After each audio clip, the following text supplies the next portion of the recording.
조용히 아파트를 빠져나왔다. 여전히 마음 한구석은 무겁게 내려앉아 있었다. 하지만 어쩔 수 없었다.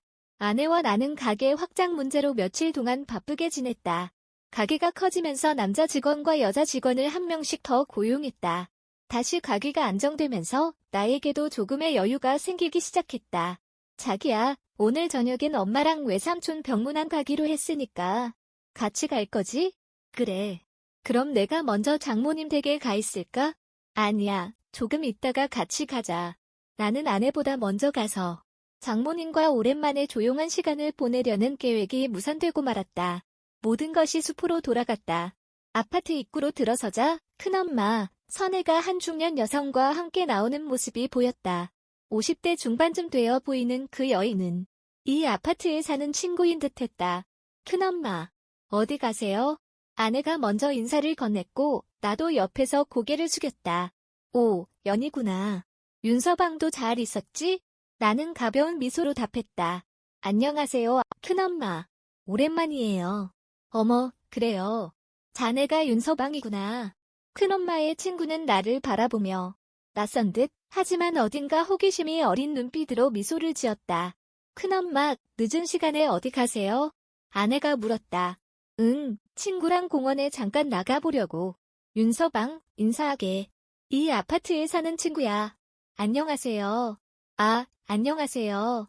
처음 뵙겠습니다. 그녀는 부드럽게 웃으며 갑자기 내 손을 가볍게 잡았다. 따뜻한 손끝에서 전해지는 감촉에 순간적으로 나는 놀랐다. 아이고, 그래요. 자네가 바로 윤서방이구만. 하아, 저를 아세요? 자네. 처백모가 자네 자랑을 얼마나 많이 하던지 덕분에 인생이 즐겁다고 하더군요. 백모님이 제 얘기를요? 나는 얼떨결에 되물었다. 그럼 자네 덕분에 새로운 삶을 살고 있다며 자랑이 대단했어요. 나는 당황스러웠지만 그녀의 말투는 어딘가 은근한 뉘앙스를 담고 있었다. 그 순간 큰엄마의 눈빛이 나를 스쳐 지나갔다. 그 눈빛 속에는 알 수 없는 감정이 얽혀 있었다. 나도 자네처럼 살맛나는 인생을 배우고 싶네. 윤서방, 내게도 알려주지 않겠나? 그 순간 공기가 묘하게 달라졌다. 큰엄마의 친구는 농담처럼 웃었지만 나는 그 눈빛이 단순한 호기심이 아님을 직감했다. 하아, 제가 뭘 해드릴 수 있을까요? 그저 편하게 대해주세요. 나는 애써 태연하게 대답했지만 큰엄마는 그 대화를 놓치지 않았다. 그녀의 눈빛은 여전히 나를 조용히 응시하고 있었다. 그날 이후 나는 큰엄마와 마주칠 때마다 더 이상 피할 수 없는 감정을 느끼기 시작했다. 그 감정은 말로는 설명할 수 없는 무언가 묘한 끌림이었다.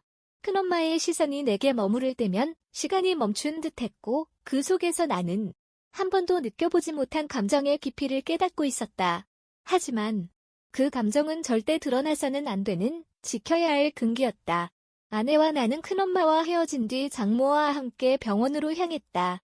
병원에는 외숙모 김영미 41세가 홀로 병실을 지키고 있었다. 우리가 들어서자 외숙모는 밝은 미소로 우리를 맞이했다. 외숙모, 고생 많으셨어요. 오, 윤서방 왔구나. 어서 와. 외삼촌은 주사를 맞고 깊이 잠들어 있었다. 다행히 상태는 점점 좋아지고 있어 며칠만 더 입원하면 퇴원할 수 있다고 했다. 옳게, 오늘 밤은 내가 병실을 지킬 테니 연희랑 나가서 기분도 풀고 맛있는 것도 좀 먹고 와. 아니에요, 형님. 전 괜찮아요. 그냥 여기 있을게요. 아니야, 그동안 자네가 고생 많았잖아. 오늘은 마음 편히 나가서 바람 좀 쐬고 와. 아내도 외숙모의 손을 잡으며 웃으며 말했다. 그래요, 외숙모. 우리랑 같이 나가요. 기분 전환도 하고요. 나도 자연스럽게 외숙모의 손을 살짝 잡았다. 손끝에서 느껴지는 온기가 말로 표현할 수 없는 감정을 일으켰다. 병원을 나서며 우리는 차에 올랐다. 외숙모, 어디로 모실까요? 드시고 싶은 거 있으시면 말씀하세요. 그냥 시원한 생맥주 한잔 하면 좋겠네. 자기야, 그럼 아파트 상가에 있는 호프집에 가자. 거기서 가볍게 한잔하고 와. 우리는 아파트로 가서 차를 주차하고 상가에 있는 호프집으로 갔다. 시간이 이른 저녁이라 그런지 손님이 많지 않았다. 우리는 생맥주를 시켜놓고 이런저런 이야기를 나누며 분위기를 즐겼다. 외숙모, 이번에 정말 고생 많으셨어요. 고생은 무슨. 가족인데 당연한 걸. 그래도 외삼촌이 빠르게 회복되고 있어서 다행이에요. 응, 정말 다행이야. 외숙모는 술잔을 살짝 기울이며 어딘가 먼 곳을 바라보는 듯한 표정을 지었다. 만약, 마침표 그녀의 목소리가 나지막하게 흘러나왔다. 외숙모, 무슨 말씀이세요? 아냐. 마침표 생각이 많아서. 그녀는 웃으며 고개를 저었지만 그 미소 너머로 무언가 깊은 감정이 스며 있었다. 외숙모, 기분 전환도 할 겸 노래방 가요. 아내가 분위기를 바꾸려는 듯 밝게 말했다. 좋지. 가자. 거기서 한 잔 더 하자. 우리는 노래방으로 자리를 옮겼고 외숙모는 맥주를 시키며 기분을 풀기 시작했다. 술이 들어가며 분위기는 점점 더 편안해졌고 우리는 노래를 부르며 자연스럽게 웃음을 나누었다. 아내가 노래를 부를 때 외숙모는 나를 바라보며 손을 가볍게 내밀었다. 윤서방, 음악에 맞춰서 한 곡 추어볼까? 나는 순간 멈칫했지만 그녀의 눈빛에서 장난기와 알 수 없는 감정이 엿보였다. 나는 아무 말 없이 살짝 웃으며 잔을 들어 한 모금 마셨다. 외숙모도 잔을 들며 내 옆으로 다가와 윤서방, 우리 건배할까? 잔을 살짝 부딪히며 그녀는 은은한 눈빛으로 나를 바라보았다. 그 순간 가볍게 닿은 잔이 전하는 감촉보다 더 깊은 무언가가 우리 사이에 흘렀다.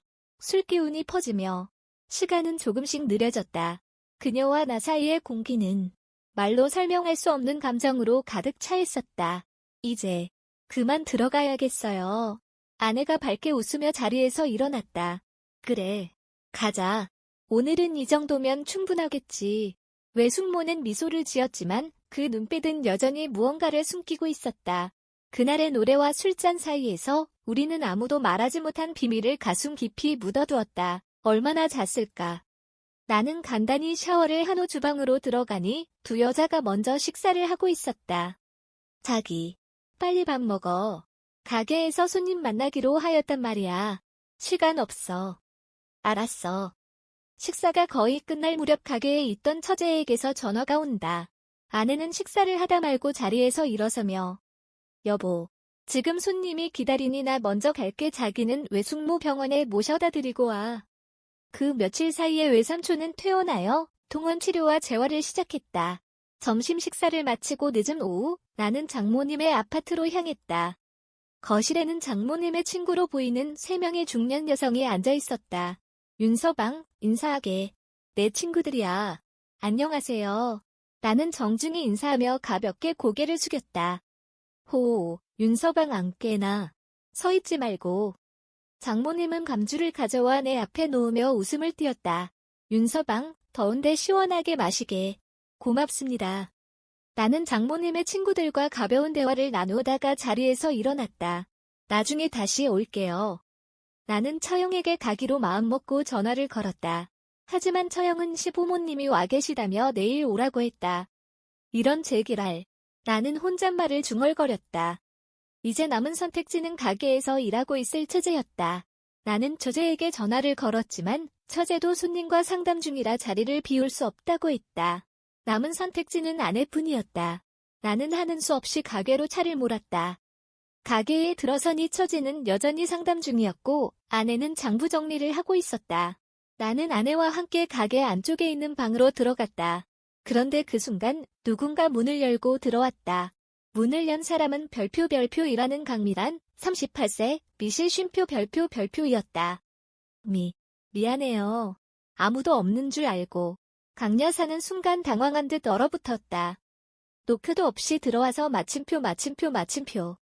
순간에 어색한 침묵이 흘렀다. 나는 아내의 눈치를 살피며 조용히 밖으로 나왔다. 문은 잠그라고 했잖아.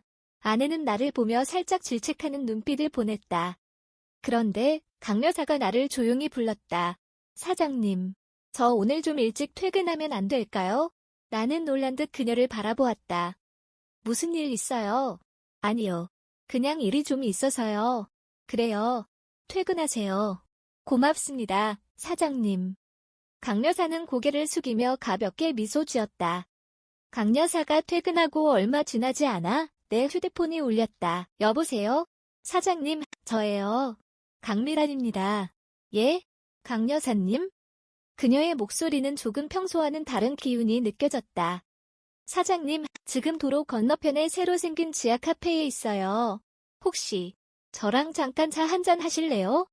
나는 순간 멈칫했다. 아니, 지금? 네.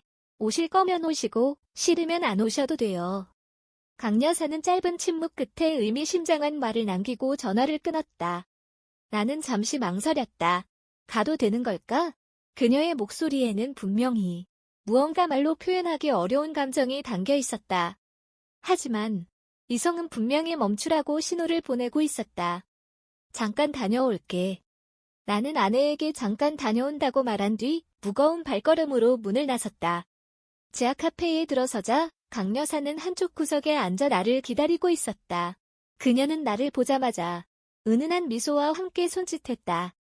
여기 앉으세요, 사장님. 그 순간 무언가 설명할 수 없는 감정이 가슴 깊이 스며들었다.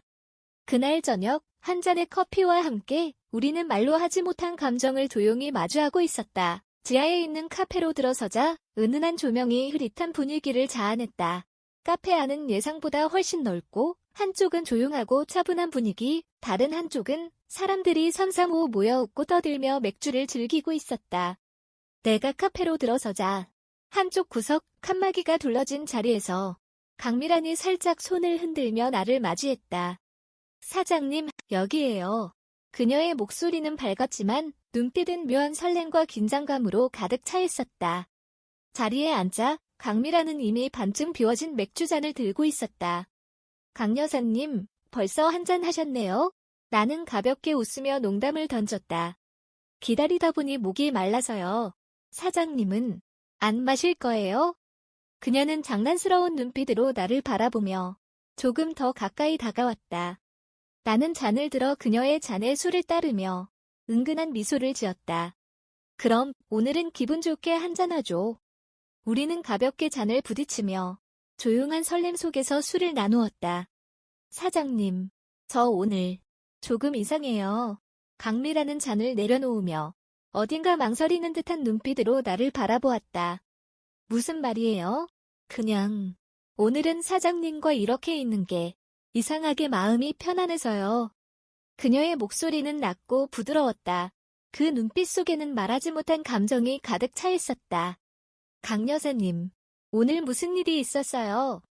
나는 그녀의 시선을 마주했지만 가슴 깊은 곳에서 뭔가 알 수 없는 감정이 흔들리기 시작했다. 사장님, 우리 러브샷 할까요?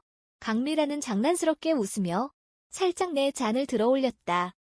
나는 순간 멈칫했지만 그녀의 눈빛에서 순수한 호기심과 알 수 없는 끌림이 느껴졌다. 러브샷이라니. 그건 좀. 나는 애써 태어난 척 웃으며 그 순간의 긴장감을 넘기려 했다. 호호, 농담이에요, 사장님. 그냥 오늘은 기분 좋게 있고 싶어서요. 우리는 그렇게 서로의 잔을 부딪히며 분위기에 젖어갔다. 시간이 흐르면서 서로의 눈빛은 더 깊어지고 있었다. 말은 필요 없었다. 그저 흐르는 시간과 함께 우리는 서로의 마음을 알아갔다. 강미라는 조용히 내 옆으로 몸을 기울였고 가까워진 거리만큼 감정의 선도 희미해져 갔다. 사장님, 마침표 그냥 조용한 데서 얘기하고 싶어요. 강미라는 조금 떨리는 목소리로 나지막이 속삭였다.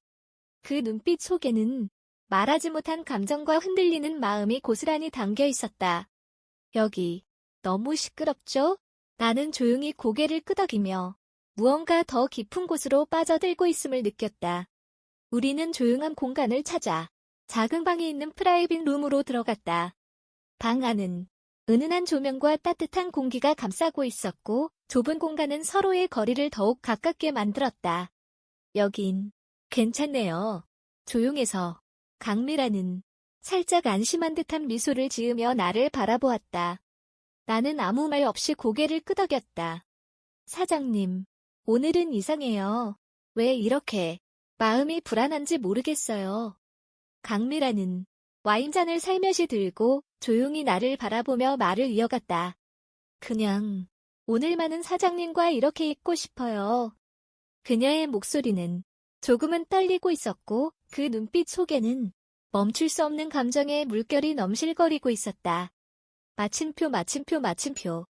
나는 조용히 그녀의 이름을 불렀지만 더 이상 말을 잇지 못했다.